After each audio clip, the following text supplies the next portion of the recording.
5 solas. Nós já vimos quais? Sola Escritura, Sola Fide, Sola Gratia. E agora nós vamos ver hoje Solus Christus. Solus, tá? Solus. Solus Christus. O latim tem declinação de substantivos, adjetivos. Então tudo é declinado. Para quem perdeu, só lamento. É quem ficou, só lamento. Então nós temos ainda o Solo Christus hoje, e no próximo domingo mais um Soli Deo Glória. E a gente encerra os solas e vamos continuar em outros temas, ok? Abram lá em Atos, capítulo 4. O texto é muito longo, do verso 5 até o 22. E nós vamos lê-lo mesmo assim. Vocês pensaram que eu ia falar assim, vamos ler não, que é muito longo. Mas está aqui para ler a Bíblia, né? Então vamos ler tudo. Não? Porque eu sei que vocês não leem em casa mesmo. Vocês leram a lição em casa? Vocês leram todos esses textos aí? Do domingo, segunda, terça, quarta, quinta, sexta, sábado, leram? Então vamos ler tudo aqui de novo, né? Vamos lá. No dia seguinte, reuniram-se em Jerusalém as autoridades, os anciãos e os escribas, com o sumo sacerdote Anás, Caifás, João Alexandre, não é o João Alexandre cantor não, João Alexandre e todos os que eram da linhagem do sumo sacerdote. E pondo-os perante eles, os arguíram: com que poder ou em nome de quem fizeste isso? Então Pedro, cheio do Espírito Santo, lhes disse: autoridades do povo e anciãos, visto que hoje somos interrogados a propósito do benefício feito a um homem enfermo e do modo por que foi curado, tomai conhecimento, vós todos e todo o povo de Israel, e de que em nome de Jesus Cristo, Nazareno, a quem vós crucificastes, a quem Deus ressuscitou dentre os mortos, sim, em seu nome é que este está curado perante vós.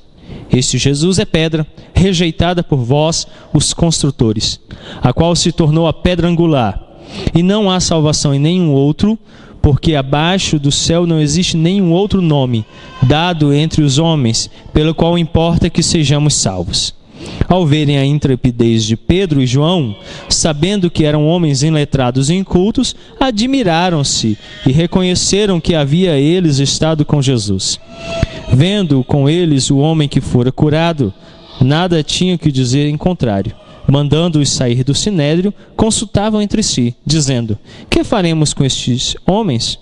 Pois, na verdade, é manifesto a todos os habitantes de Jerusalém que um sinal notório foi feito por eles, e não o podemos negar. Mas, para que não haja maior divulgação entre o povo, ameacemo-los para não mais falarem neste nome a quem quer que seja. Chamando-os, ordenaram-lhes que absolutamente não falassem, nem ensinassem o nome de Jesus. Mas Pedro e João lhes responderam: julgai se é justo diante de Deus ouvir-vos antes vós outros do que a Deus? Pois nós não podemos deixar de falar as coisas que vimos e ouvimos. Depois, ameaçando-os mais ainda, os soltaram, não tendo achado como os castigar, por causa do povo, porque todos glorificavam a Deus pelo que acontecera. Ora, tinha mais de 40 anos aquele em quem se operara essa cura milagrosa. Então, a suficiência de Cristo para a salvação. Alguém me perguntou esses dias se nossos irmãos cristãos estão nos países árabes não podem ficar escondidos para não serem decapitados, ou apedrejados, ou mortos por fuzilamento, ou afogados vivos, ou queimados vivos. Eu falei, não dá. Ia ser muito bom, né, se o pessoal começasse a andar na rua aqui agora com armas e falasse: vamos matar todo mundo que é crente. Aí então sai correndo para a rua, a gente fica caladinho, ninguém vai matar a gente. E a gente continua vivo. Não dá, por quê? Há uma proibição latente de se pregar. Não pode se pregar. Toda vez que ele abrir a boca para pregar, o que vai acontecer com ele? Ele é morto. Então o cara chega lá na praça lá, ou num lugar, e reúne um grupo, mas fala assim, abra em Atos capítulo 4, vamos ler. Quando ele chegar na metade do texto, alguém entra e fuzila ele. Então ele não prega, ele prega morrendo. Então ele vai lá, é levado, e eles falam assim, você é cristão? E ele fala assim, eu sou. E corta a cabeça dele. E todo mundo vê e começa a perguntar, por que cortaram a cabeça daquele cara lá? Porque ele diz que é crente. Que negócio é esse de crente?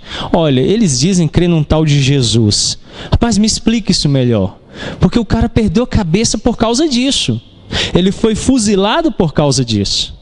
Vocês viram agora que a última do Estado Islâmico foi pegar crianças entre 5 e 2 anos de idade, encheu uma jaula delas, encheu mesmo, e põe em frente os prédios que é para o pessoal não jogar bomba com avião, escudo humano, com o filho dos crentes. Aí o piloto vem e fala, não é só filho de gente de lá, é filho de gente crente inocente, eu não vou jogar bomba. E aí o crente continua sendo crente, tendo os filhos mortos por causa do Evangelho. E o Evangelho então está sendo anunciado.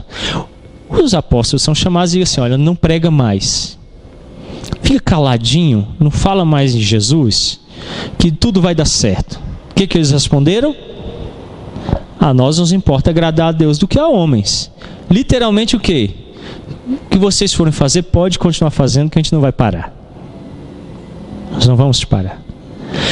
E aí o diabo, então, ele vai suscitando várias formas de interromper o anúncio do nome de Jesus de muitas maneiras. Ao longo da história cristã é comum encontrarmos várias modalidades de Cristo mais alguma coisa. O ensino bíblico é muito claro. Nossa salvação depende inteiramente da obra de Cristo realizada em nosso lugar. Eu acho interessante os meninos tomando remédio. A Alice ontem teve que tomar dipirona. E a dipirona que eu comprei, claro, foi a genérica, que é mais barata. Aqui não é, ela vem com sabor de framboesa, não sei o que lá, dos montes alpinos, não sei da onde. Então é um negócio gostoso de beber. Aqui eu comprei, só de abrir o vidro você já... Aí ela tomou o remédio. Como é que você fez, Alice, quando você bebeu o remédio ontem de pirona? Esse, mesmo aqui. E aí ela bebia água e falou assim, não passa, tá ardendo tudo. E contorcia o corpo. Eu acho que esse amargor ajuda até a sarar, porque mexe e tal, os glóbulos vão pra lá, pra cá, o corpo fala, estamos sendo atacados. E aí reage, porque é ruim mesmo. É ruim mesmo. E aí ela fica, põe na água e pega um copo desse tamanho, tem uns copos compridos em casa, enche de água até em cima e pinga aqui dentro, 10 gotas. Eu falo, mas vai diluir, aí não tem mais nada. Então o pessoal vai diluindo o evangelho. Você vai estar aqui, Jesus, o cara fala, isso é muito amargo, eu vou diluir. Vamos diluir Jesus? E aí, olha, vocês não sabem tanto que me dói quando eu chego na igreja, o cara fala, põe a mão para lá, repete, fala, e aí fica todo mundo fala assim, cala a boca todo mundo, abaixa a mão e fica ouvindo o que a Bíblia tem a dizer. Mas é melhor ficar falando assim, Mateus, eu te amo. Você é gente fina, pega aqui, Jesus ama você, dá um abraço. É bom, né, ficar fazendo isso. Agora quando eu olho para o Mateus, eu falo assim, Mateus, veneno na sua boca, cara. A sua língua contaminada pelo inferno. Mateus não vai gostar muito disso, vai? Vai ficar muito amigo meu não, vai? Assim, por que é o pastor para ficar falando da minha língua? Minha língua tem nada do inferno, eu escovei os dentes hoje. É duro. Vai ficar abraçando, repetindo. Repete aí, né? Wig, você é gente fina, né? Oh, cara legal. Isso é bom, né? E aí você só fica nessas palavrinhas. Aí vai diluindo. Outra coisa legal da gente fazer também para diluir é cantar. Eu fui num culto. Os irmãos, foi a única vez, uma congregação de uma igreja que se diz presbiteriana. Eu fui pregar lá, sem carro, de ônibus, de noite, final da Samambaia. Aí cheguei lá, cantou 15 músicas. 3 repetiu 2 vezes. O povo marchava, rodava, andava, pulava, e eu lá sentado assim, falando, ó Deus, me ajuda, porque eu sou muito pecador, eu queria destruir tudo, quebrar tudo naquela hora. Quando terminou todas as músicas 15 e repetiu 3, vai pregar. Meus irmãos, vocês me desculpem, eu vou ser sincero. São 10 horas da noite, eu preciso ir embora de ônibus ainda. É perigoso para vocês andarem agora. Nós vamos encerrar o culto. Deus os abençoe. Fui embora, fui chamado no presbitério, deu confusão, o pastor ficou chateado. Falei, cara, o problema é seu. É perigoso aquelas irmãs e irmãos estarem 10 horas da noite na samambaia. E isso tem 13 anos atrás. Andando na rua essa hora. Eu precisava ir para minha casa. Eles ficaram o culto todo cantando, então não tem espaço para mais nada. Eu vou ser sincero, não dá para pregar. Vocês me desculpem, eu não vou pregar mais hoje. Acabou, estou indo para casa. Outro dia eu volto, se vocês quiserem. Não quiseram mais. Mas aí é fácil, um evangelho só ficar cantando é bom, né? Você já pensou, a gente vem para cá e fica só cantando? Cantando. A gente vai embora assim todo... Ai, tanta música, que legal. Sim, música é bom, agora só ficar cantando na igreja não funciona. Então, de muitas maneiras, o evangelho vai sendo diluído. Você precisa fazer isso, você precisa fazer aquilo. Você tem que agregar isso. Então, vejam. O texto fala que eles não acharam ruim que o homem tenha sido curado. Eles falam assim, não temos nem como negar. Ele está aí, está são, está entre nós, ele está curado. Mas vamos chamar eles e falar, não falem mais do nome de Jesus. E o que a igreja tem feito hoje é isso. As pessoas até dizem, é bom ter igreja, tem que ter igreja. Olha o benefício da igreja para a sociedade, né? Mas não fala do nome de Jesus. E as igrejas entraram nessa. Então você entra em algumas igrejas, tem nada de Jesus. Até do diabo fala, né? Prega do diabo, fala como o diabo agiu, mas não fala de Jesus. E aí Jesus então vai sendo retirado. E aquilo que eles disseram aqui vai se cumprindo. Não falem do nome de Jesus. O milagre foi muito bom. A gente não está negando que ele aconteceu. Nós até temos ele aqui como convicção de um fato que aconteceu, mas não fala de Jesus. Então hoje você já viu que a igreja tem muito milagre, pouco Jesus? Jesus saiu. Os milagres continuam. Igreja, cada esquina tem uma. A última pesquisa do IBGE apontou que tem uma denominação para cada município brasileiro. Tem tanta denominação que tem uma para cada município brasileiro. Tem muita igreja, né?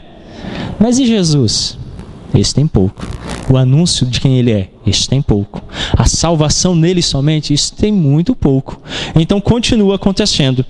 Mas como nós estamos tratando de confrontar a teologia reformada com o catolicismo romano, essa semana vocês viram a notícia, o maior líder pentecostal da Suécia se converteu ao catolicismo. O pessoal tudo... Eu fui lá e coloquei um comentário lá, acho que foi na revista Época, coloquei um comentário e falei assim, ele não mudou, só mudou o nome da igreja, as práticas são as mesmas. As mesmas. Pentecostalismo, catolicismo romano, mesma prática mesmo. O líder principal, hierárquico.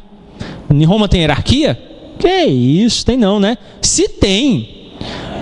Pentecostalismo tem hierarquia? Você começa obreiro, vira não sei o que lá, vira evangelista, aí vai virando até chegar lá no máximo. Qual é o máximo? Pastor.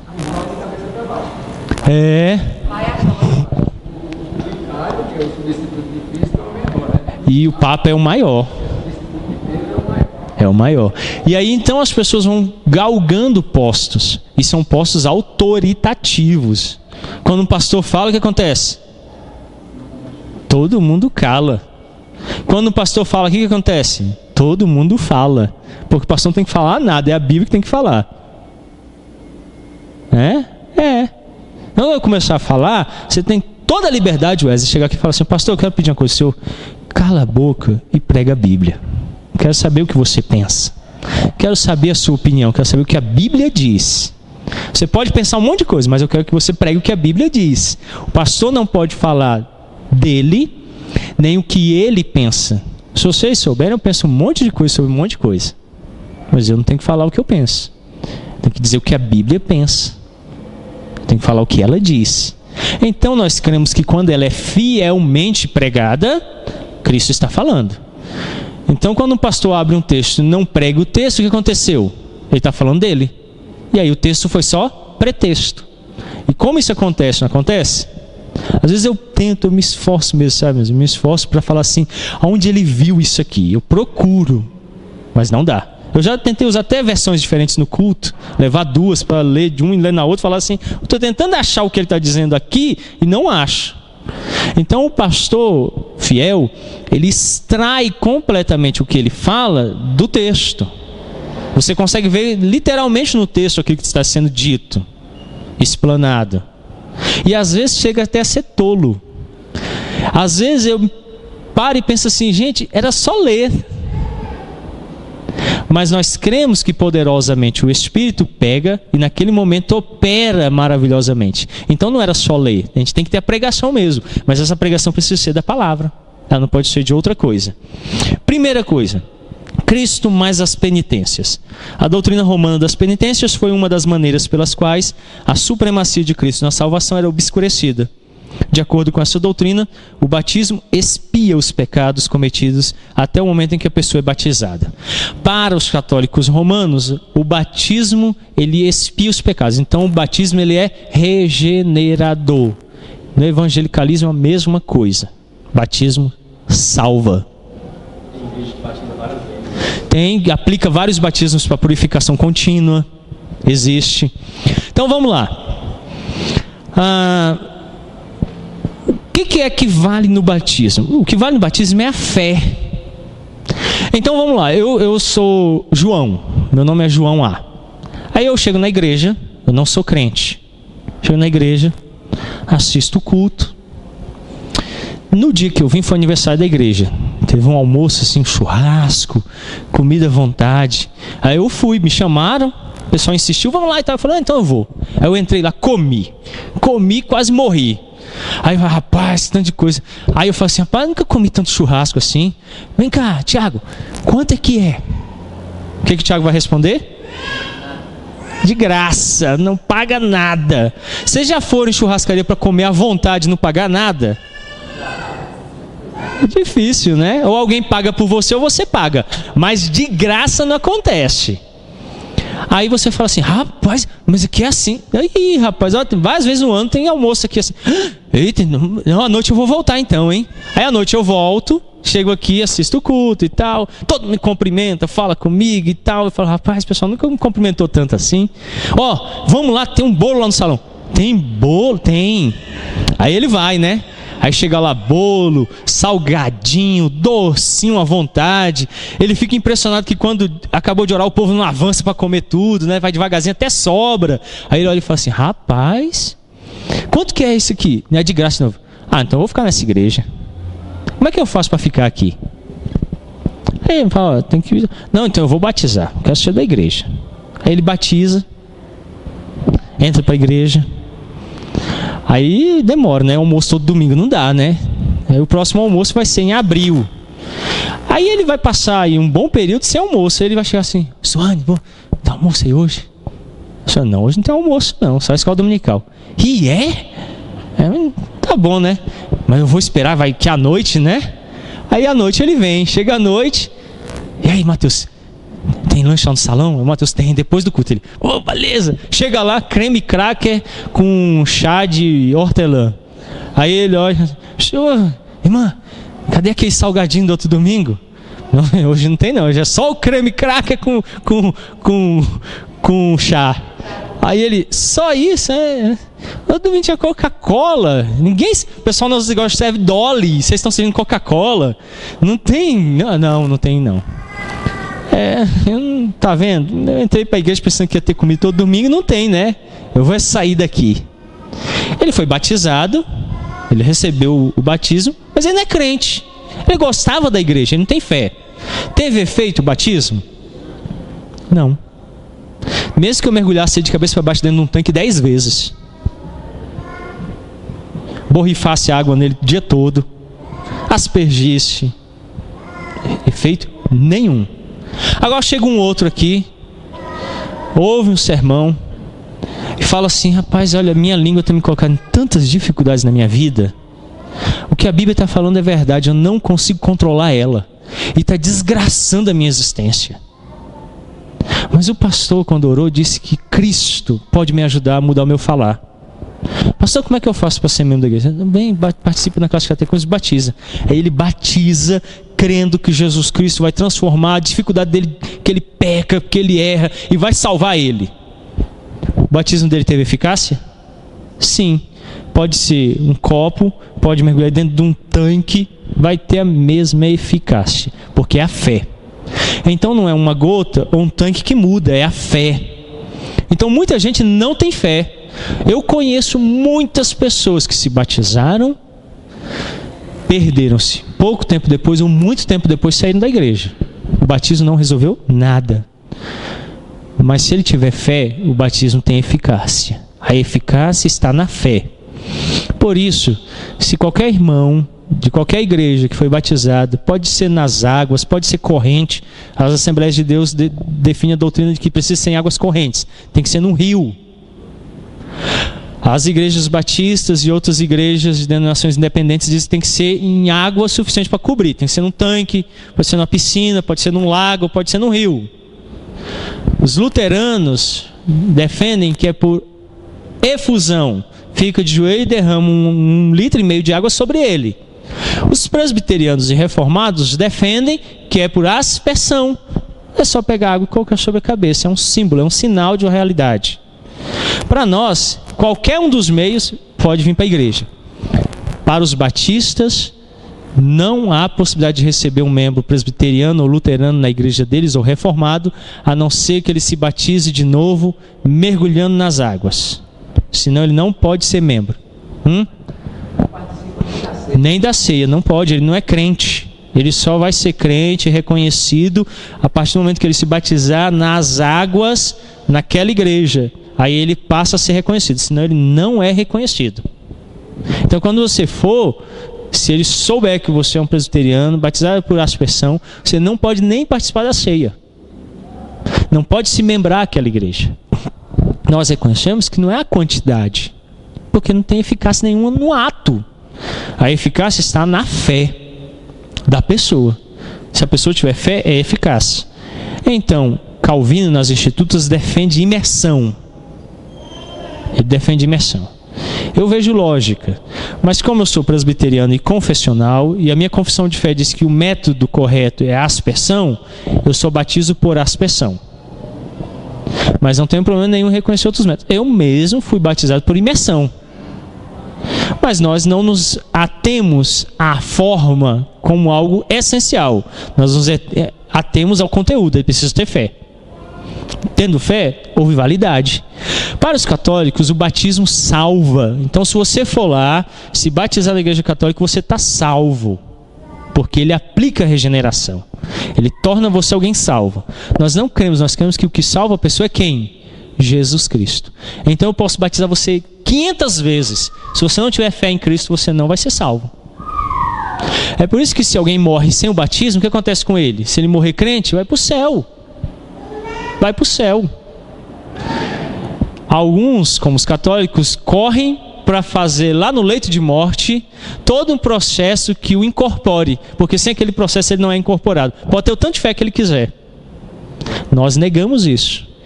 Então a fé ela é propedorante para que haja qualquer símbolo. Batismo, Santa Ceia, qualquer outro, precisa ser decorrente de fé. Ele não produz fé. A fé é necessária para que ele produza efeito. Bom, para alcançar a expiação pelos pecados cometidos após o batismo, a pessoa precisa praticar atos de penitência.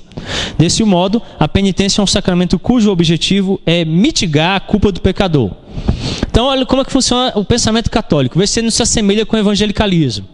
A pessoa vai para a igreja, aí a igreja salva ele com o batismo. Só que essa salvação ela não é completa. Ela é parcial. Aí ele peca, a gente peca, não peca? Aí ele peca. Aí o que o catolicismo ensina? Ele tem que fazer penitências. As penitências têm os mais diversos graus e níveis. Então eu chego lá para o padre, tem uma paróquia bem aqui na esquina. Eu chego ali e falo assim, quer me confessar? Ele entra lá no confessionário, abre uma portinha, tem uma janela quadriculada, fala, pode falar, filho. Eu falo assim, ô padre, é o seguinte, ontem eu menti para dona Arlinda, não devia ter mentido para ela. Aí ele, então, meu filho, não minta mais. Vai para casa e reza 5 Ave Marias e 10 Pai Nosso. Então tá bom, aí eu vou para casa, rezo isso tudo, paguei. Eu chego lá e falo assim, ô padre, eu vim aqui confessar um pecado. É o seguinte, rapaz, eu entro nas paróquias, vou no confessionário e mato os padres que falam comigo. Já matei 10. É brincadeira, só para pegar no pé do padre. Aí o padre vai fazer o quê? Meu filho, que negócio é esse? Você matou 10? Vai ter que rezar 500 Pai Nosso, vai ter que ir em Roma de joelho, carregando uma cruz. Põe um monte de coisa. Porque quanto mais coisas são agregadas, mais sofrimento e mais penitência. Entenderam? Ele vai aumentando os graus. Então tem pecados mais graves, pecados menos graves. E aí você vai então pagando por isso. No evangelicalismo é muito parecido. Então eu conheci uma senhora que chegou na igreja, aí falou assim, eu me afastei e tal, aí quero voltar para a igreja. Aí o pseudo pastor que atendia ela falou bem assim, minha irmã, não tem problema, não pode voltar assim.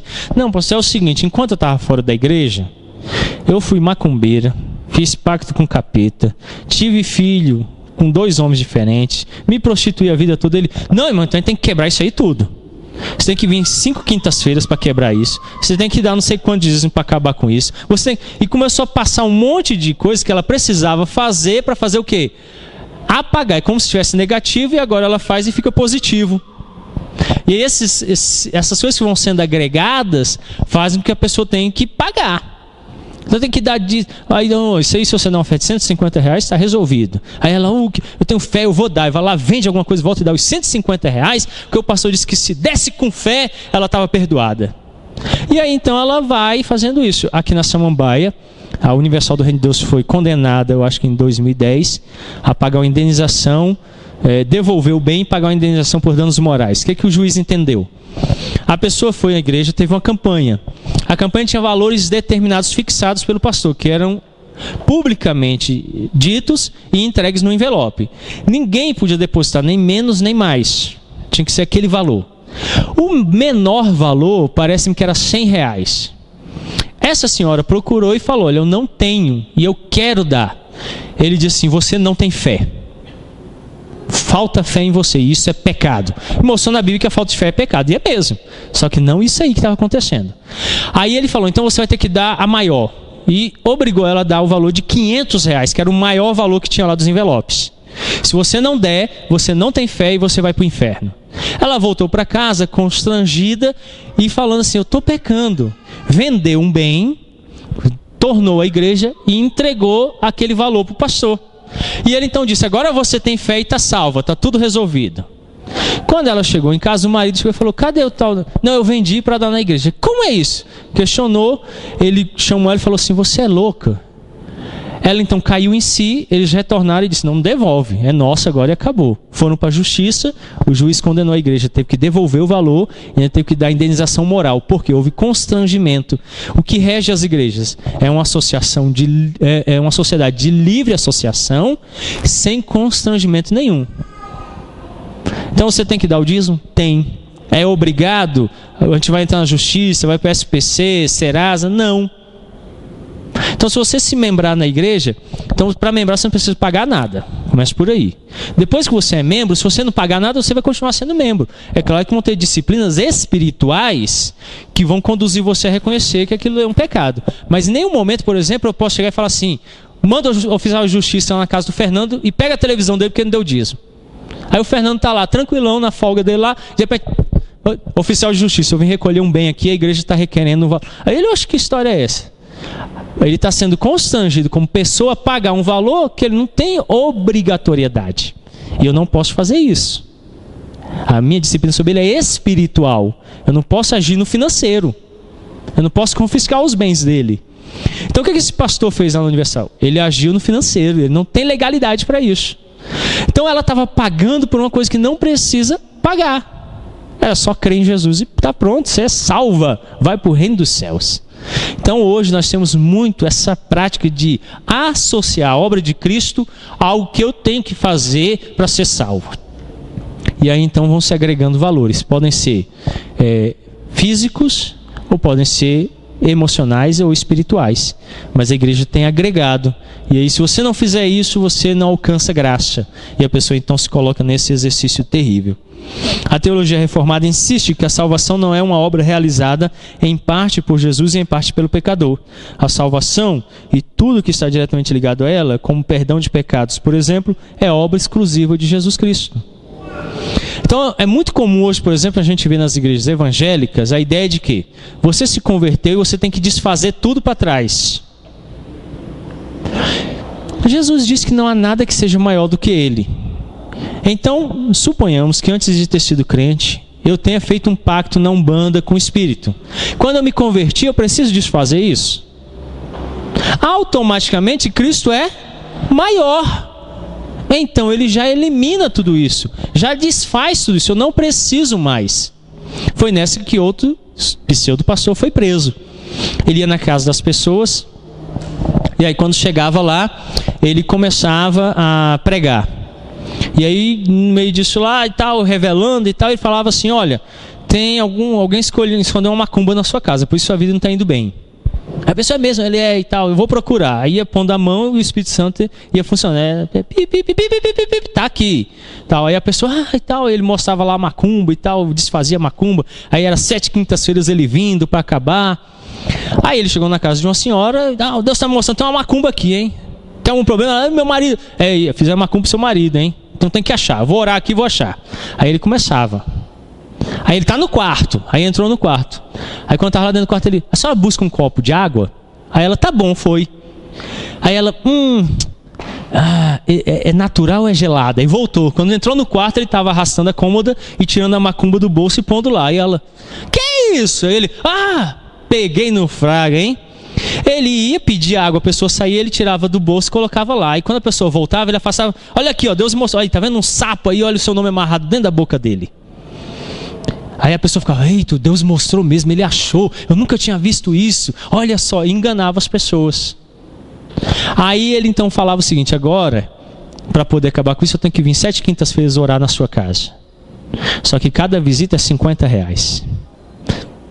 Porque eu não trabalho e tal, tenho que manter a obra missionária. Aí esse povo fica fazendo macumba para mim também. Aí se você não me ajudar, né, e tal. Aí a pessoa: não, eu vou arrumar. Cada semana 50 conto pro cara ir lá e orar. Vocês não sabem tanto que isso é comum. Eu não tenho medo de falar isso. Se eu usar técnicas de oratória aqui, em 15 minutos todo mundo fica sem camisa. Tem muita gente enrolando gente por aí. Então, essa ideia de agregar é muito comum. Como nós não queremos ser dependentes de Deus, se vocês lembram da proposta que o diabo fez para a gente lá em Adão? Se vocês comerem, vocês serão iguais a quem? Igual a quem? Deus. O grande problema das pessoas que não querem aceitar a teologia da predestinação, da salvação exclusiva da parte de Deus, é porque ele quer ser Deus.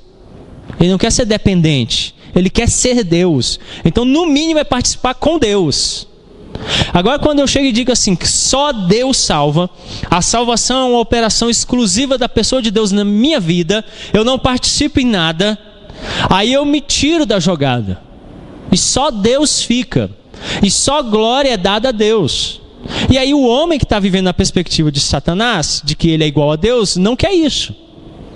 Então a teologia católica romana e evangelical vai acrescentando outras coisas que fazem com que eu seja necessário. Então é muito comum que me liguem e falem assim: pastor, estou aqui com um problema e tal. Então vamos orar. Não, eu vou aí. Não precisa vir aqui não, vamos orar. Não, tenho que ir aí. Por que você tem que vir aqui? Porque eu só tenho que pôr a mão na minha cabeça. Eu tenho que pôr a mão na cabeça de ninguém. Tem que sair da igreja. Não precisa ser aqui também, pode ser na sua casa. Lembram de Jesus? Senhor, minha filha está lá enferma, morrendo. Vai que ela já está curada. Quando ele chegou na casa dele, ela já estava curada. Então não precisa ser presencial. Seria muito bom, eu podia criar aqui e falar o seguinte: olha, quem não vier 10 terças-feiras vai para o inferno. O que aconteceu na terça-feira? Igreja cheia, né? Não vou usar esse artifício. Então ele usa esse artifício para prender, para captar pessoas. E aí então, pregar o nome de Jesus significa: eu não preciso de nada disso. Pastor, mas às vezes o senhor até prejudica um pouco a igreja. Não prejudica. Não precisa vir todos os cultos para ser crente. Não precisa fazer isso e aquilo para ser crente. Você precisa crer em Jesus. Se você creu, você é um crente. E eu sei que ele, sendo um crente verdadeiro, ele vai viver a vida cristã autêntica. Então eu não me preocupo.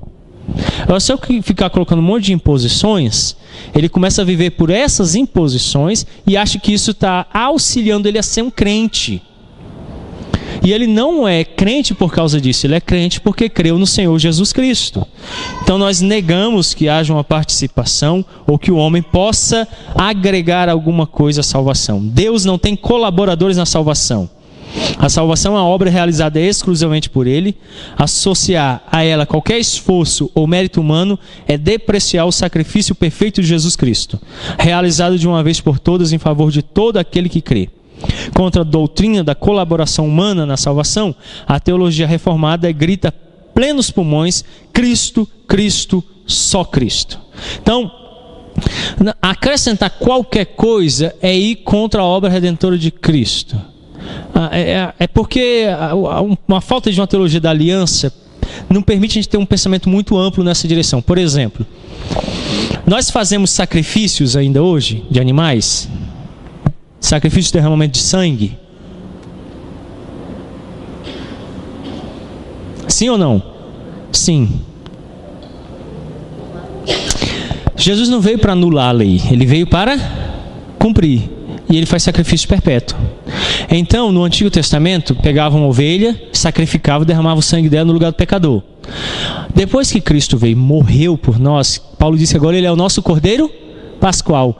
Quem é o que oferece sacrifício? Qual é o sangue que oferece diante do trono? Cristo.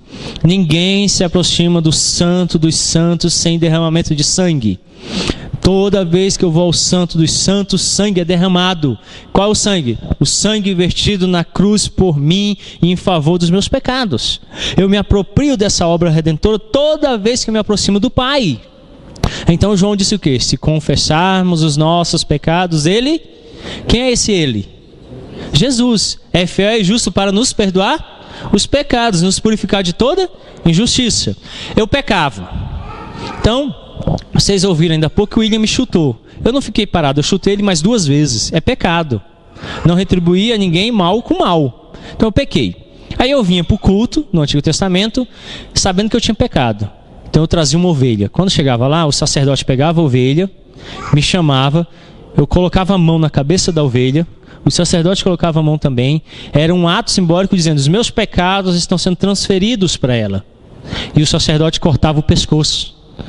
E ele dizia: então, porque houve pecado, houve derramamento de sangue. E oferecia o sacrifício.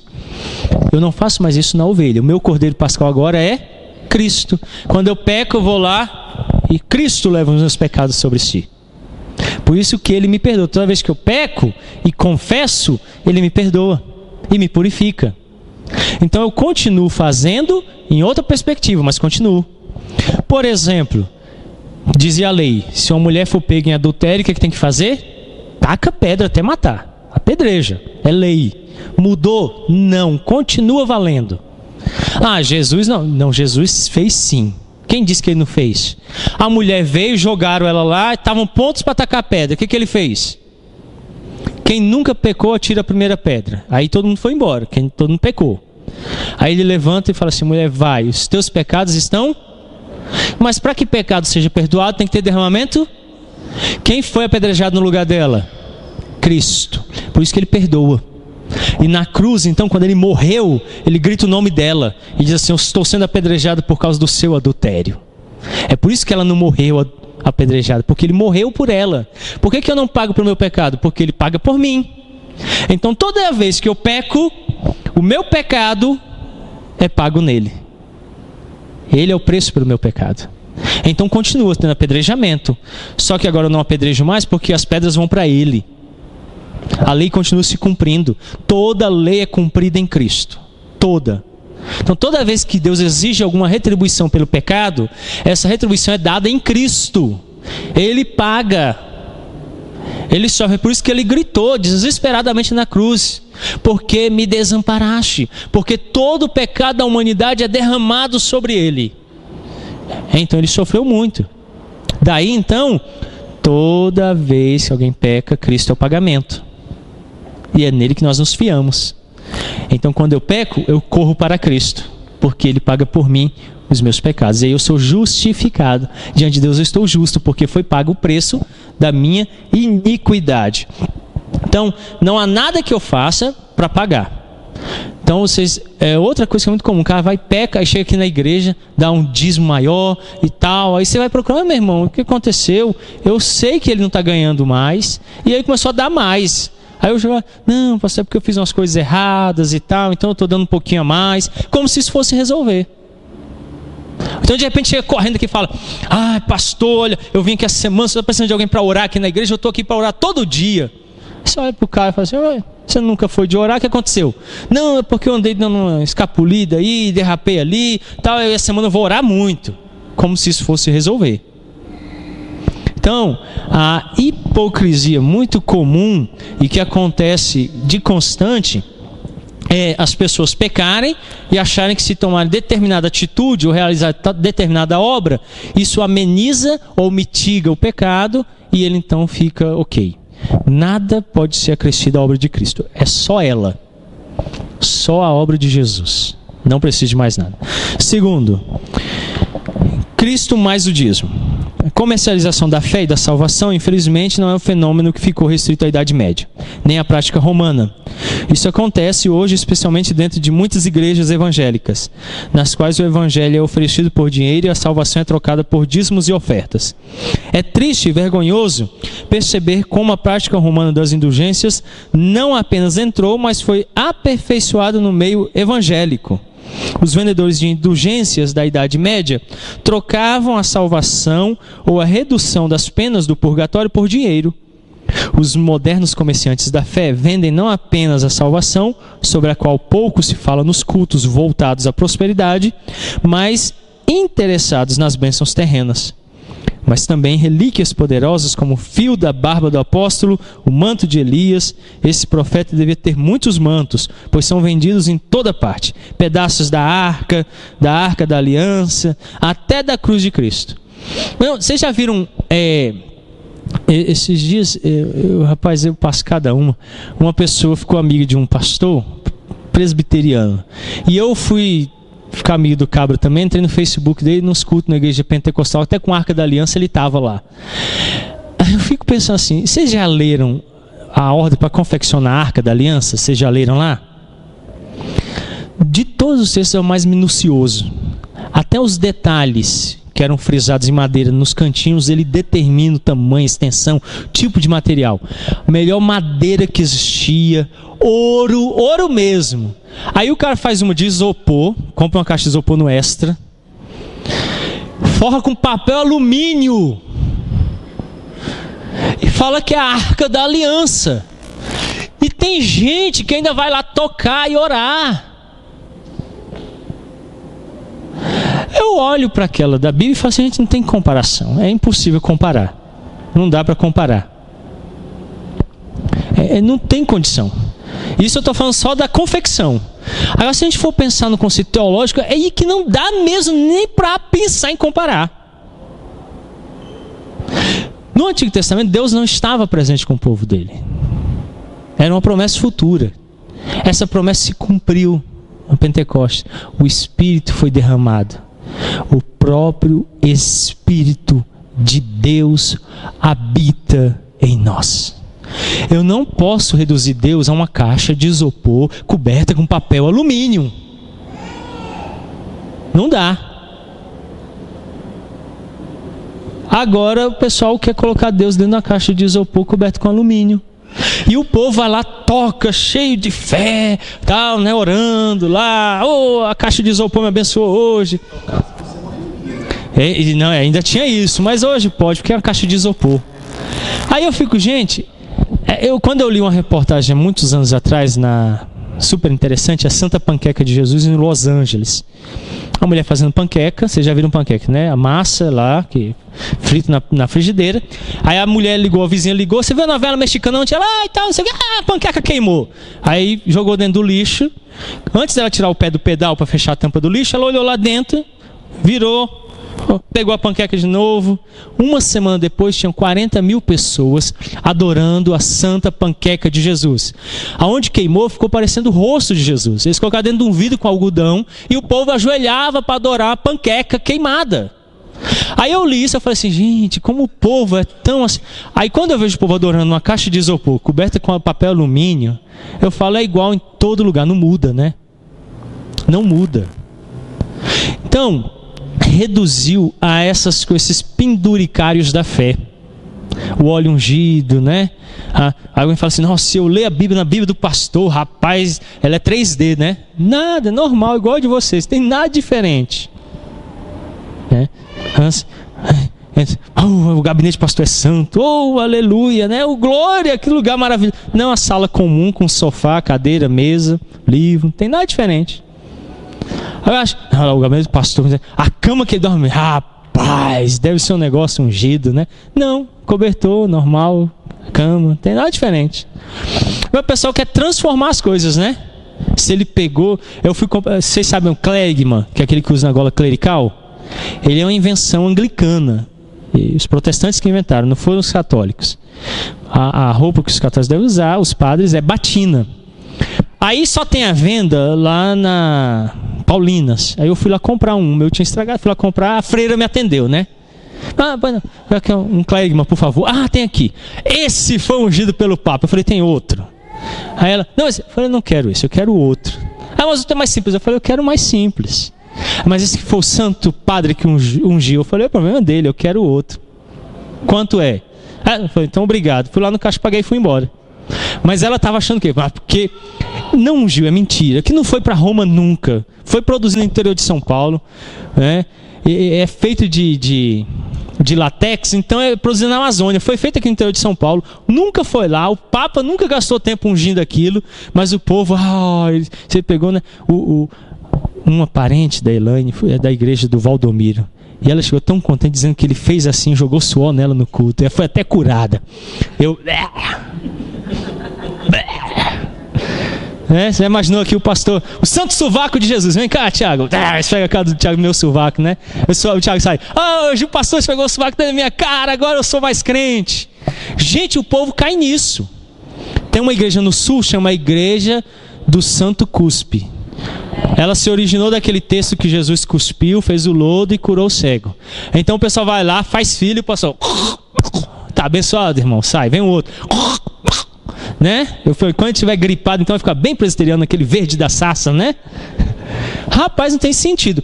O texto, olha o que o texto diz. O texto não está dizendo que Jesus mandou cuspir, passar lodo no olho das pessoas para curar. Não diz em lugar nenhum. Pelo contrário, Jesus está dizendo o contrário.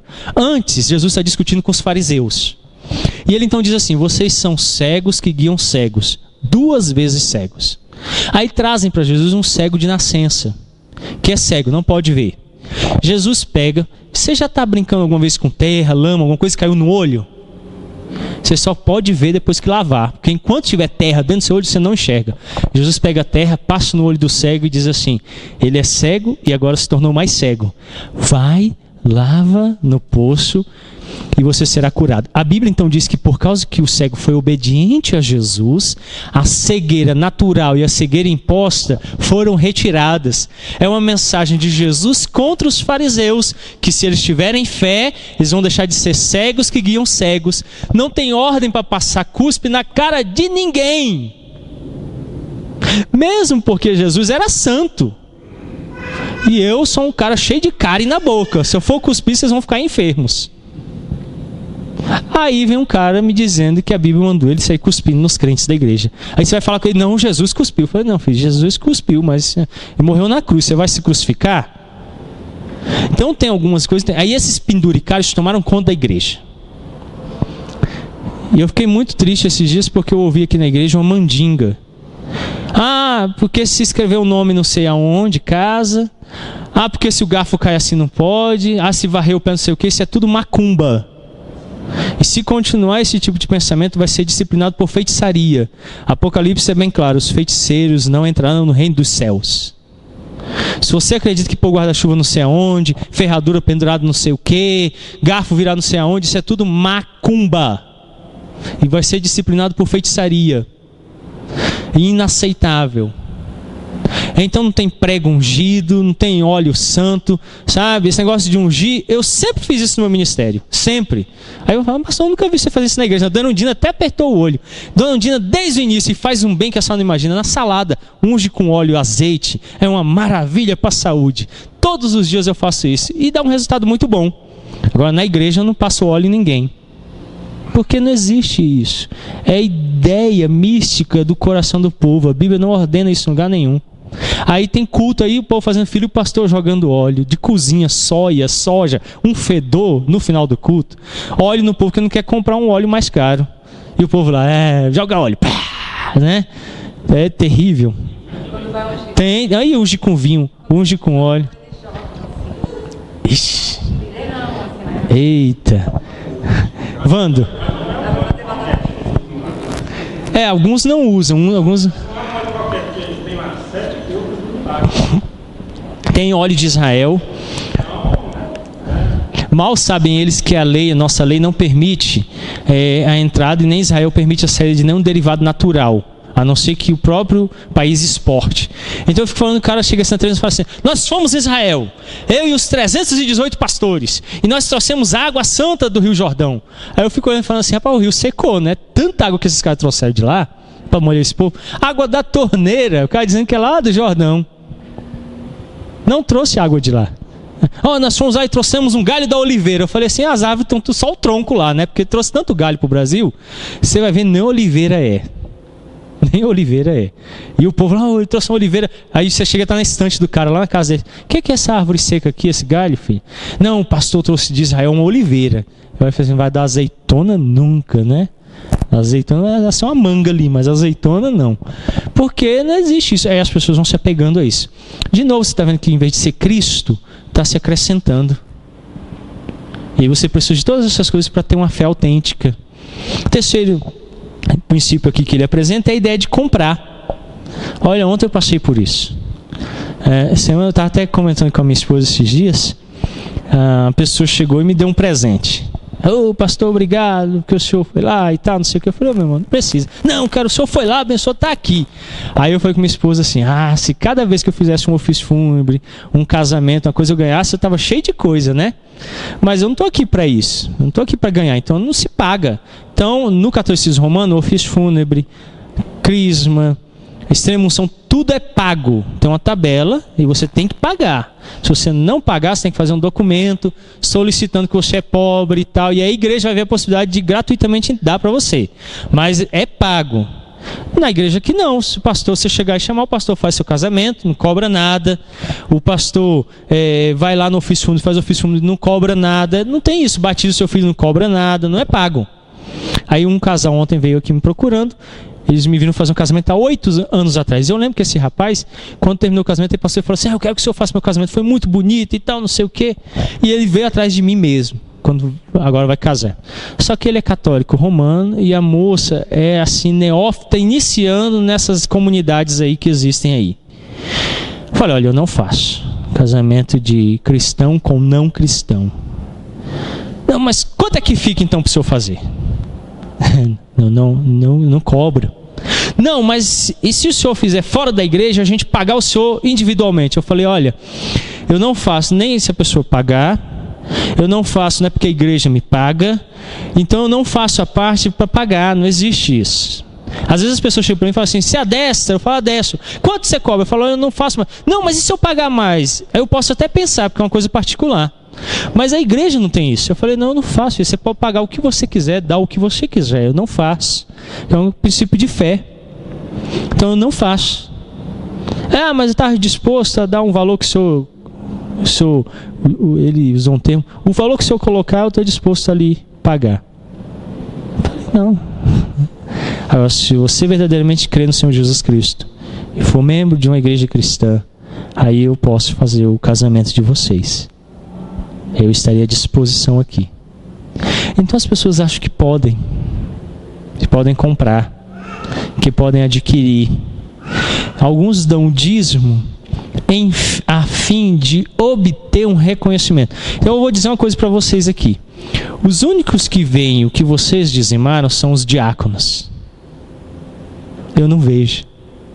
O tesoureiro, eu acho que ele também não se atém a ficar mensurando. Ele recebe dos diáconos um relatório, confere se bate, assina e ele deposita em conta. Então, se você dá muito pouco, não dá nada, não der, isso não vai comprar nada para você. Então o cara dá dízimo, passa por mim na porta, bom dia. E ele não dá dízimo, ele passa na porta e fala, bom dia do mesmo jeito, não vai mudar nada. Então algumas pessoas acham que podem adquirir, comprar dizimando. Dízimo não adquire nada para você, porque ele é um dever. Então você tem um dever de fazer. Como todo dever, quando você cumpre um dever, o que acontece automaticamente com você? Você é agraciado. Se eu for um bom pai para meus filhos, o que vai acontecer comigo? Eu não vou ser abençoado? Agora eu não fico esperando que vocês cheguem lá em casa, festa surpresa, parabéns, pai do ano e tal, me dá um prêmio, me dá dinheiro por isso. Nunca vai acontecer isso. É minha obrigação ser pai, não é? E se eu for um bom pai, o que vai acontecer? Meus filhos vão me amar, vão reconhecer isso e eu vou ser agraciado. Então quando eu dizimo, que é um dever, como é que eu sou abençoado? Luz, papel higiênico no banheiro, a igreja me ajuda, me serve, tem um ministro do evangelho, você já é automaticamente agraciado. Agora, se você está dando, esperando alguma coisa, ô filho, investe em CDB, RDB, agora está dando mais, que vai ser melhor. Aí o dinheiro vai render, porque o dinheiro não rende na igreja. Então muita gente acha, vocês sabem que surgiu algum tempo atrás uma situação dessa, houve processo e a pessoa foi condenada e a igreja também. Uma igreja recebeu de alguém de fora da igreja a seguinte proposta: ele ia pegar e ia aplicar uma grande quantia, tendo em vista que ele ouviu, num desses programas de televisão, que quem dava recebia em dobro. Então ele não era membro, ele queria dar grande quantia em valor para a igreja, a fim de receber de volta de Deus aquilo que ele deu. Só que, quem não sabe, a Receita Federal, ela fiscaliza sim as igrejas. Ela não cobra imposto das igrejas, mas nós fazemos relatório, nós fazemos todo o processo de imposto de renda e nós somos isentos, mas a gente faz tudo. E aí ela viu que houve uma entrada muito alta de repente naquela igreja. Aí foi investigar, não, foi um empresário, deu e tal. Só que ele não é membro. E a igreja então tem que responder como uma doação para a igreja. Ela precisa entrar. E entrou então como doação. A igreja, nossa Constituição diz que os diáconos podem receber os dízimos, ofertas e doações de pessoas alheias à igreja que de bom coração decidam dar. E aí tem que ser registrado como doação. Não é dízimo, não é oferta, é doação. Como doação, ela cai em um outro aspecto de lei e precisa ser considerada em outro aspecto. E aí a lei age de forma diferente. Se você receber uma doação de alguém, você paga imposto. Se você recebe herança, você paga imposto. Então a igreja foi punizada. Aí o pastor desesperou, procurou o cara, falou, tal, agora tem que pagar. E o cara falou, eu quero meu dinheiro de volta em dobro. Porque eu ouvi falar isso. Ele pensou que a igreja é um lugar de investimento financeiro. Tem gente que pensa isso. Se eu der o dízimo, Deus vai devolver em dobro. Vai devolver nada para você. É dele. Você está dando porque ele ordenou que você dê. Então não vem fazer investimento financeiro na igreja, porque você vai ter prejuízo. Quer fazer investimento financeiro? Procura o gerente do seu banco, ele vai dizer qual é o melhor investimento. A igreja não é lugar para investir financeiramente. Terceiro ponto. A participação Cristo mais a participação nas atividades eclesiásticas. Hebreus 10, 25. Não deixemos de congregar-nos como é costume de alguns. A ordem é que você não deixe de congregar. Vamos pensar um pouquinho sobre isso. Quantas vezes eu preciso vir na igreja? Quantas vezes eu tenho que ir na igreja? Pelo menos uma. Pelo menos uma. Aí depois a Bíblia não diz mais nada. Não diz, só diz que eu tenho que ir na igreja. Então ele diz, não deixe de congregar. Se uma igreja se reunir uma vez por mês, e eu for aquela uma vez, eu estou congregando, não estou? Se ela reúne todo domingo, eu estou congregando, não estou? Então ela só diz que eu tenho que congregar, ela não diz quantas vezes. Então ela está dizendo que eu tenho que ir toda terça, que eu tenho que ir toda quarta, que eu tenho que ir todo domingo de manhã, todo domingo à noite. Ela não está dizendo a quantidade, só diz que eu tenho que congregar. Então se um irmão vem no domingo à noite e não vem no domingo de manhã, ele está pecando? Não. Ele está deixando de crescer, porque aí ele perdeu a escola dominical, mais uma oportunidade de ouvir a palavra. Se ele não vai na terça-feira no estudo bíblico, o que aconteceu com ele? Ele está pecando? Não. Ele está deixando de crescer no conhecimento daquela verdade que está sendo ensinada, mas ele não está pecando. Alguns vão e estabelecem. Então, Uma vez eu encontrei uma senhora e ela estava enferma indo para a igreja. Eu encontrei com ela e falei: o que você está fazendo na rua? Andando toda a dificuldade. Ela falou: não, eu tenho que ir porque eu já participei de 5 quintas-feiras e o pastor disse que tem que ir às 7, porque se não for, não recebe a bênção. Eu falei: senhora, pode voltar para casa, ficar no seu leito lá, que Deus vai abençoá-la lá. O que Deus requer é o coração sincero. Você pode estar em casa, pode estar no culto, pode estar no ônibus, não importa. Se você tiver um coração sincero, Deus vai abençoar. O que alguns fazem? Restringem o ambiente da igreja. Porque ele faz o quê? Ele ganha audiência. Aí a pessoa se vê obrigada a ir todo dia, a estar ali toda hora. Meu querido, culto é uma disposição do coração. Então, se você não está com o coração disposto, eu sou sincero, eu não tenho medo de falar isso aqui, eu já falei isso aqui muitas vezes. Fique em casa. É melhor para você. É melhor para mim do que você ser um hipócrita aqui. Agora, se você tem um coração disposto, venha. Agora, se você não aparecer mais, aí eu vou atrás e vou dizer: a Bíblia está ordenando que tem que congregar. Ela não disse o tanto, mas ela disse que tem que ir. O mínimo, então, é uma vez. Então você vai ter que aparecer uma vez ali naqueles períodos que comumente se entende congregar. Para nós, a congregação acontece no domingo. Então se ele aparece uma vez no domingo, já foi o mínimo, então ele está congregando. A maior dificuldade de excluir membros do nosso hall é esse. Ele é membro. E depois de um determinado tempo ele pode entrar por hall de separado se eu não souber o destino dele. Mas se ele aparece uma vez ali na igreja naquele ano, já quebra. Porque eu tenho que esperar o período de um ano ele afastado. Então às vezes está completando um ano, o cara chega aqui no culto de ano novo. Aí assiste o culto de ano novo, come da ceia e vai embora, só volta no outro ano. Eu não posso excluí-lo, porque ele veio uma vez. Então, ele está congregando. Pode não ser amplo, pode não ser completa a congregação dele. Ele pode não estar crescendo tanto que ele deveria, mas ele está vindo. Então algumas pessoas querem que você seja crente se você vem todos os cultos, você é obrigado, e ele começa a colocar isso como uma condição para que você seja crente.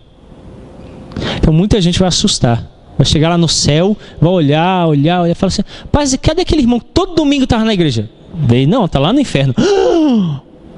Mas o vizinho que todo dia estava em casa, não ia para a igreja, chega no céu. Ele: oxe, o que você está fazendo aqui? Nunca vi você na igreja.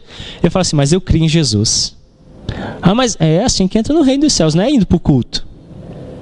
Não é indo para o culto. Então eu não posso dizer que vir para o culto me faz ser crente. Eu venho para o culto porque eu sou crente. Então você quer vir para o culto? Seja crente. Porque é isso que faz você vir para o culto. Não vem para o culto para entrar no céu, porque não entra. Lembra da lista lá? Eu fiz isso, fiz aquilo. Não vos conheço. Então a gente acha que às vezes essas atividades é que me remetem para o reino dos céus. Algumas igrejas têm outros tipos de reunião. Reunião de mocidade, de senhoras, de crianças, trabalhos sociais, etc. Para participar de tudo isso é uma grande bênção, especialmente daquelas atividades em que podemos colocar em prática a capacitação espiritual que recebemos de Deus para o trabalho na sua obra. Além disso, somos cristãos e precisamos participar na vida da igreja. O que eu tenho para instruir você? Eu sei disso porque eu participo de todas as programações da igreja. Todos, meus irmãos, todas. Se morrer alguém de manhã, eu vou no ofício fúnebre. Se tiver aniversário da criança à tarde, eu estou lá. E se tiver culto à noite, eu estou lá. É força do ofício. Então eu vou na programação dos jovens, dos homens, das mulheres, das crianças. Todas eu estou presente. Toda reunião que tem eu estou presente. De todas as sociedades, de todos os ministérios, todos os cultos. Você não precisa, porque você vai morrer. Você tem que trabalhar, cuidar da sua casa, cuidar do seu marido, dos seus filhos. Você não pode estar em tudo. Então você vai ter que selecionar. Você tem que ver as prioridades da sua vida.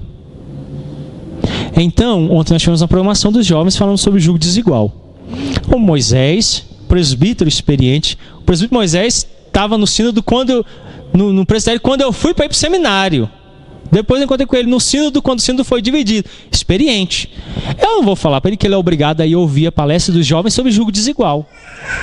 Ele não é obrigado, ele já é experiente. Aí ele vai falar assim: ó, pastor, eu trabalhei o dia todo, o final de semana está cheio, eu vou na programação dos homens. Ele fez o quê? Uma seleção. Ele é um homem adulto, casado e pai. Então ele decide participar da programação dos homens da UPH. O terceiro sábado ele tem ocupado. Os outros sábados ele está livre. Pode cuidar da casa dele, da vida dele. Então ele não precisa estar em tudo. Então tem gente que acha assim que para ser um crente ele tem que estar em tudo. Não.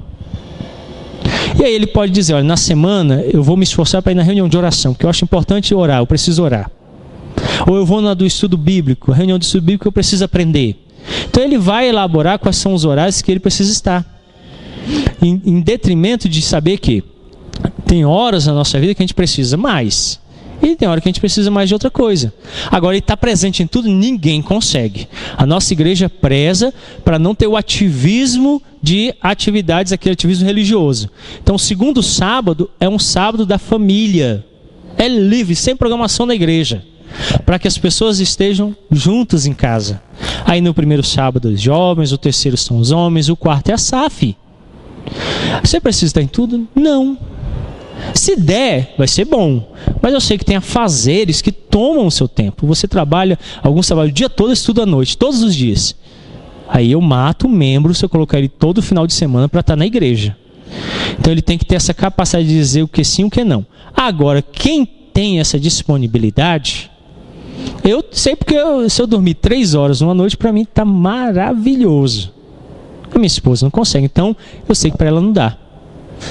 Mas eu chego em casa, meia-noite, vou estudar, estudo até 4 horas da manhã sem problema, deito, durmo um pouquinho, 5 horas eu levanto para fazer minhas coisas. Ela não. Então eu não exijo dela. Então meus filhos precisam levantar 5h50 todos os dias. Quando dá 8 horas, eles vão para a cama. Eu, toda semana, faço visitas, vou nos cultos, nas atividades, porque eu não preciso. Agora, se eu precisasse, aí eu não estaria. Então a pessoa tem que ter essa capacidade. Agora, se você tem condição, eu oriento que esteja em todas, mas saiba que não é isso que vai salvar você. Não é, porque só o fato de ir não mostra, né? No nosso meio, no geral, né? As pessoas podem vir com o estado da igreja. Sim, sim. E não vai acontecer isso. Sim, Moisés. Na vida do crente, é importante congregar e viver a vida da igreja. Por exemplo, eu sei que conheci um desafio. Às vezes, minha avó e tal, eu chego nessa rua, se não está com ninguém. Eu posso mandar o peito dela para a cadeira? Sim, sim. Eu não posso vir, porque às vezes ela vai estar em casa. Antes e aí precisa escapar. Então, mas eu sei que o estudo que está acontecendo. E no terceiro sábado, eu sei que tem a programação dos homens. Às vezes, eu não posso estar. Mas eu sei que está acontecendo. Estou intercedendo por aqueles que estão. Sim. Às vezes a gente não pode estar em todas as programações. Mas a gente precisa viver a vida da igreja com reconhecimento que está acontecendo. A reunião da oração nas quartas-feiras, o estudo na igreja, as programações da sociedade. Da semana da sociedade. Às vezes, isso aconteceu muito. Uma semana de programação. E teve! Porque não está vivendo a vida. Sim, sim. Presta atenção nos avisos, não olha para mencionar, às vezes nunca olha o jornal. Eu já estava cafezinho, eu nem sabia, porque está desligado. Sim. É por isso que o conselho tem que ter 2 atitudes. A primeira é aquela que eu falei, tem que ter essa maturidade. Então eu entendo, eu sei, meus irmãos, que 60% da igreja está ocupado na semana. Mas eu sei que os outros 40% estão em casa. Eu sei disso. Então, eu tenho a maturidade de entender que os outros que estão ocupados não podem vir. E a minha instrução é para que quando ele puder, ele esteja. Mas eu sei que os que podem não vêm, aí eu vou para o outro extremo, que é exortar a vir. Exortar a vir. Então, você vir. Segunda, vamos supor que vamos pegar uma pessoa, vamos pegar o Tiago. O Tiago vem na segunda-feira e ensaia no coral. Você trabalhou durante o dia na segunda, Tiago? Aí ele vem à noite. Aí sai daqui 10 horas e termina o ensaio. 10 horas da noite ele sai daqui chegar em casa. Trabalhou o dia todo. Aí na terça-feira você trabalha o dia todo, Tiago?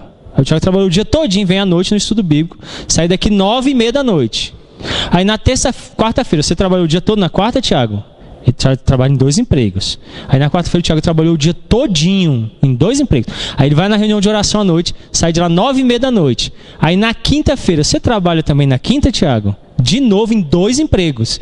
Aí o Tiago chega quinta-noite, vem para o ensaio do coral de novo, sai daqui 10 horas da noite. Aí na sexta-feira o Tiago vai fazer o quê? Namorar, não é isso, Tiago? Aí o Tiago trabalhou o dia todo na sexta-feira, Tiago? Sim. À noite vai lá encontrar a namorada dele. Aí no sábado ele vem. Tem atividade na igreja às vezes de dia, de tarde. Aí à noite tem programação, aí o Tiago vai de novo. Aí no domingo vem de manhã e vem à noite. O que vai acontecer com o Tiago? Pode mais nada na vida, vai morrer. Então, ele precisa ter consciência de que, como ele está trabalhando em 2 empregos durante toda a semana, ele fala assim, 2 vezes na semana eu vou na igreja, nos outros dias à noite eu coloco minha vida em ordem, descanso, no sábado, o primeiro sábado da mocidade, ele não abre mão porque ele é jovem, o dos homens ele pode até ir porque é interesse para ele, mas os das mulheres ele fala assim, esse eu não vou, porque é mais um sábado que eu ganho no mês, e organiza a vida dele. Então tem muita gente que na igreja ele está em tudo, mas a vida dele... Que bagunça. Adianta? Adianta. Então eu preciso ter essa consciência. Então a igreja tem 2 parâmetros. Primeiro, você tem a obrigação de crescer. Aí você vai ter que ver em que áreas. E aonde a igreja está fornecendo aquele crescimento. E se ater àquela área. Quando tiver possibilidade, aí você vai a outras. Se não, o que você vai fazer? Você vai selecionar e participar só naquela. Se você pode, participe em tudo. Tudo é muito. Você não vai dar conta. A não ser que você durma muito pouco e seja multitarefas. Aí você consegue. Se não, é melhor você centralizar e fazer bem feito. Então, se alguém vem e canta muito bem no coral, eu até entendo que ele não pode vir na reunião de oração, porque ele vem ensaiar 2 vezes na semana. Ele tem uma vida. Agora tem pastor que é carrasco. O cara tem que estar... Abrir e fechar a igreja, o cara tem que estar lá dentro. Mas mata o membro, né? Vocês já tosquearam ovelha? Alguém já tosqueou? Você vai lá e vai tirando tudinho. Você vai fazendo assim, ó. Até chegar no rabo lá. Ela vai crescer de novo a lã, não vai crescer? Agora, antes da lã estar completa, eu vou lá e arranco tudo de novo. O que vai acontecer com aquela ovelha? Mata a ovelha. Então eu tenho que ter cuidado, tanto que eu tosquei as ovelhas, porque se eu tosquear demais vocês, mato vocês. Então vamos tirando devagarzinho, que é para dar continuidade, senão acaba com aquelas ovelhas. Tá, Tiago?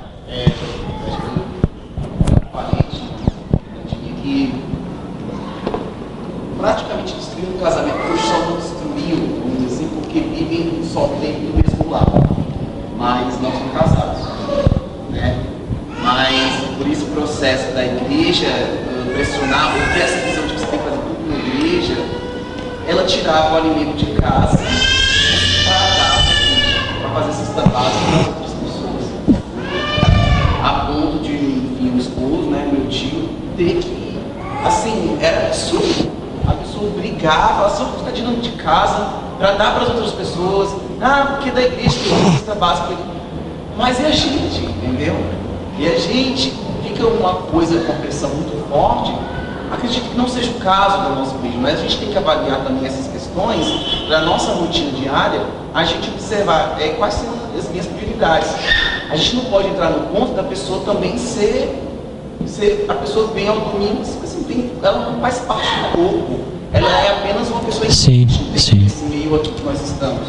Porque a pessoa não se envolve com a vida da igreja, como o presbítero falou, mas também observar isso para ver se está sendo prejudicial na sua convivência, para a sua família, nos seus relacionamentos, porque a igreja também não pode tornar-se prejudicial dessa forma. Sim.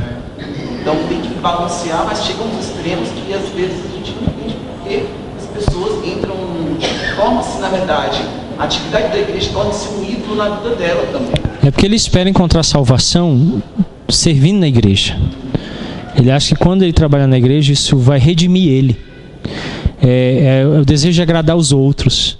Então tudo que aparece ele faz. Ele não sabe dizer não. Ele não sabe frear. Eu tenho trabalhado isso aqui. Ninguém pode ter mais do que 2 cargos na igreja, no máximo 3, e já me desagrada. Porque se você abraçar o mundo, você vai morrer.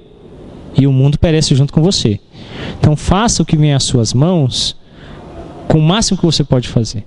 Então todo mundo tem que ser ativo, mas não em ativismo. Então todo mundo tem que estar em pelo menos um ministério ou uma sociedade, mas no máximo 3, porque senão ele começa a fazer muito. Então isso controla um pouco, dirige. Em geral, o pastor tende a ser alguém que está muito envolvido em tudo na igreja.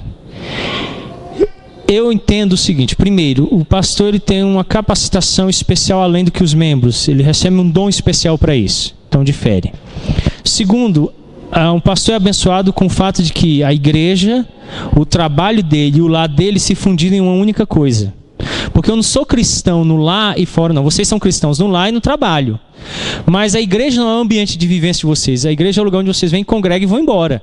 A igreja é meu lugar de trabalho, de convivência. Eu literalmente moro na igreja, eu sou crente, eu trabalho na igreja. Então mistura tudo. Vocês têm um círculo de amizade fora de igreja que eu não possuo. Por eu estar fora do mercado há muitos anos, o meu círculo de amizade são os crentes. Só tem amigo crente. Vocês não. Então, é muito restrito. Então, é mais fácil para mim. Então, eu coadunar o trabalho com a igreja. Porque eu estou na igreja e estou trabalhando. Isso é bom, né? Quando eu estou lendo a Bíblia, eu estou trabalhando. Então, não pesa. Agora, o crente que está estudando, trabalhando, cuidando da casa e tem que ser crente, se ele tiver que vir todo dia para a igreja, você mata ele. Então, ele precisa entender que tem aquele momento de culto, que ele tem que ter, não pode faltar, então ele tem que vir congregar. Então, ele vai escolher, domingo eu vou estar de manhã à noite. O sábado, ele vai ter que liberar sábados, porque ele tem que cuidar da casa. E na semana à noite, talvez ele tenha outras coisas para fazer, que ele vai ter que dizer, eu só vou nesse dia ou eu não vou, porque eu preciso cuidar da minha casa. Então, não significa que ninguém vai vir em nada, mas também significa que você tem que vir naquilo que você pode. É como o presbítero Moisés falou, tem que estar participando da vida da igreja, mas também não pode fazer só disso a vida, porque senão não vai fazer mais nada. Entenderam? Ok? Vamos orar encerrando. Pai querido, obrigado pela compreensão de que a nossa salvação ela procede exclusivamente de Cristo. Não são as nossas obras, as nossas ações, não é aquilo que adquirimos com o intuito de que seja algo religioso ou místico, não são as nossas atitudes, não é a nossa frequência na igreja, nada disso pode produzir salvação. Salvação é algo exclusivo da obra e pessoa de Jesus Cristo. Eu devo olhar firmemente para o autor e consumador da minha fé. Pai querido, então nos ajuda a vivermos em torno do nosso dízimo, ó Deus, a vivermos em torno das atividades da igreja, como algo procedente da salvação em Cristo Jesus. Que essas coisas tenham o devido lugar na nossa vida, mas que em nenhum momento tomem o centro da nossa vida. Nós pedimos isso, Pai, em nome santo do nosso Senhor Jesus Cristo. Amém. Deus os abençoe.